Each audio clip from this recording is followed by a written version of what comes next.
राम राम, जय खानदेश। तर आज मी येले ओस्लो या शहरमा, जे की नॉर्वे या देशनी राजधानी आहे। नॉर्वे या देशनं सगळ्यासमा मोठं आणि सगळ्यासमा सुंदर आहे शहर आहे। जर तुम्ही ओस्लो हा शहरच नाही देखा नॉर्वेनं, तर तुम्ही काहीच नाही देखा। पाणीना मधमा ही शहर बसेल, त्यामुळे या शहरमा जावासाठी आपल्या पुलवरून जाणं पडेल। या पुलालाही संतेच नाही, त्या गलीला 4 चांदला दिलेत। पुरी गली रेस्टॉरंट नाही आहे आणि तुम्ही जर इकडे देखशात ना, तर हायबी गली रेस्टॉरंट नाही, म्हणजे प्रमाणना बाहेर कॉम्पिटिशन आहे इकडे रेस्टॉरंट। साजिक आहे, नॉर्वेनी राजधानी आहे तर सुंदर तर राहीनच, पण ओस्लो ही शहर नॉर्वे या देशना आत्मा आहे। म्हणजे तुम्ही ज्या नॉर्वेना बाकीना शहर दे गेलेत ना, त्या थोडा खेळापाडाच टाईप आहेत, पण हाई जी जागा आहे ना, तर यासने सिद्ध कर दिले की असं काहीच नाही की जे या देश पण नाहीये बुवा। तुम्ही जर ओस्लो शहर मावनात तर तुमले प्रेम होई जाईन या शहर बद्दल। ओस्लो या शहरनं रेल्वे स्टेशन आहे, बहीण आमना अमनेर, धरणगाव आणि पाडदीनं बी रेल्वे स्टेशन चांगले रे तुमनापेक्षा। आटे लोक कितला का पैसा वाला राहत ना, त्या या सायकली सोडच वापरणं प्रिफर करतस। जे कोई मिल गया हमारी ऋतिक रोशन पाय मारी मारी लंबागुच जाय ना, त्यांकडे साधी होती कडे इलेक्ट्रॉनिक आहे यार। म्हणजे बगीच्यात यसने असा बनायला ना की आठून निघानी इच्छा नाही होई राणी म्हणे की, म्हणजे यसनी कटिंग देखा तुम्ही असं वाटरा ना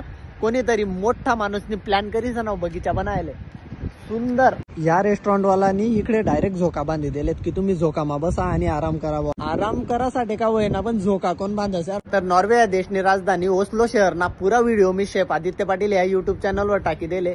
तडे जैसन पूरा व्हिडिओ देखा आणि चॅनल सबस्क्राईब करायला विसरू नका। पुढला व्हिडिओ मला लवकरच भेटतो। जय खानदेश।